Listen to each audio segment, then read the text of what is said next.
नमस्ते, मेरा नाम निकिता मिश्रा है और आप देख रहे हैं बोलता हिंदुस्तान। कहते हैं कि विश्व गुरु अपने दोस्तों का साथ निभाने में कभी पीछे नहीं हटते और दोस्त भी ऐसे कि जरूरत पड़े तो पूरी ताकत लगा दे, चाहे वह व्यापार हो, राजनीति हो या मीडिया। लेकिन इस कहानी में एक छोटा सा मोड़ आ गया है, क्योंकि जब मीडिया को व्यापार समझ लिया जाता है तो जनता उसे खबर नहीं, प्रचार समझने लगती है। आज चर्चा इसी बात की है। जब से अडानी ग्रुप के हाथों एनडीटीवी आया है, तब से चैनल की आर्थिक हालात लगातार कमजोर होती दिखाई दे रही है, क्योंकि अडानी ने चैनल खरीदा लेकिन दर्शक खरीद नहीं पाया। एक समय था जब एनडीटीवी को भारत में भरोसेमंद पत्रकारिता का प्रतीक माना जाता था। लोग कहते थे कि अगर किसी खबर की पुष्टि चाहिए तो एनडीटीवी देख लो। लेकिन जैसे ही चैनल की मालिकाना हक में बदलाव हुआ, वैसे ही दर्शकों के मन में सवाल उठने लगे। लोग पूछने लगे कि क्या अब भी वही निष्पक्ष पत्रकारिता रहेगी? क्या अब भी सत्ता से सवाल पूछे जाएंगे या फिर खबरों की दिशा बदल दी जाएगी? और शायद यही वह मोड़ था जहां से दर्शकों का भरोसा धीरे धीरे कम होने लगा। एनडीटीवी को लगातार 7 तिमाहियों से घाटा हो रहा है। अब जरा आंकड़ों पर नजर डालिए। ये आंकड़े सिर्फ कागज पर लिखे नंबर नहीं है, बल्कि एक कहानी बताते हैं कि गिरते भरोसे और घटती लोकप्रियता की कहानी। बताया जा रहा है कि लगातार 7 तिमाहियों से कंपनी घाटे में चल रही है। वित्तीय वर्ष 2025 में करीब 218 करोड़ का नुकसान हुआ।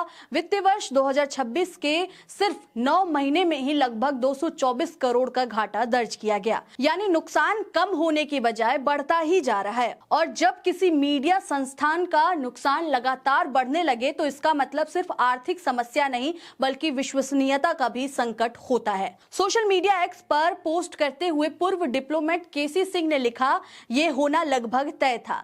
सरकार के करीबी उद्योगपति जब मीडिया संस्थाओं को खरीद लेते हैं तो सबसे पहले एडिटोरियल कंट्रोल बदल जाता है और सरकार की आलोचना धीरे धीरे खत्म हो जाती है। लेकिन जब मीडिया निष्पक्षता खो देता है तो जनता भी उसे देखना और पढ़ना बंद कर देती है। ठीक यही स्थिति पहले द वॉशिंगटन पोस्ट के साथ देखने को मिली और अब ऐसी ही आशंका सीएनएन को लेकर भी जताई जा रही है। सरकारें आलोचना को तो दबा तो सकती है, लेकिन जनता को जबरदस्ती तारीफ सुनने के लिए मजबूर नहीं कर सकती। उनकी बात का सार यही था कि सरकारें आलोचना को दबा तो सकती है, लेकिन जनता को जबरदस्ती तारीफ सुनने के लिए मजबूर नहीं कर सकती है।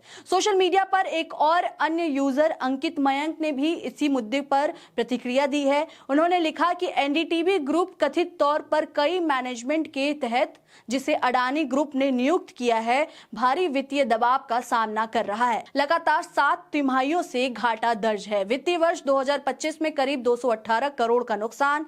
वित्तीय वर्ष 2026 के सिर्फ 9 महीने में ही लगभग 224 करोड़ का घाटा। बताया जा रहा है कि कंपनी की वित्तीय स्थिति लगातार कमजोर होती जा रही है और यह एक डूबते जहाज जैसी स्थिति की ओर बढ़ सकती है। हालांकि यह राय व्यक्तिगत हो सकती है, लेकिन लगातार घाटे के आंकड़े इस बात की ओर जरूर इशारा करते हैं कि कंपनी की आर्थिक स्थिति आसान नहीं है। सबसे बड़ा सवाल यही है कि क्या मीडिया को सिर्फ एक बिजनेस की तरह चलाया जा सकता है? क्योंकि पत्रकारिता का आधार सिर्फ पैसा नहीं, बल्कि विश्वास होता है। एक फैक्ट्री में आप मशीन खरीद सकते हैं, एक दुकान में आप सामान खरीद सकते हैं, लेकिन पत्रकारिता में आप दर्शकों का भरोसा नहीं खरीद सकते हैं। भरोसा कमाना पड़ता है सालों की मेहनत से, निष्पक्ष रिपोर्टिंग से और सत्ता से सवाल पूछने की हिम्मत से।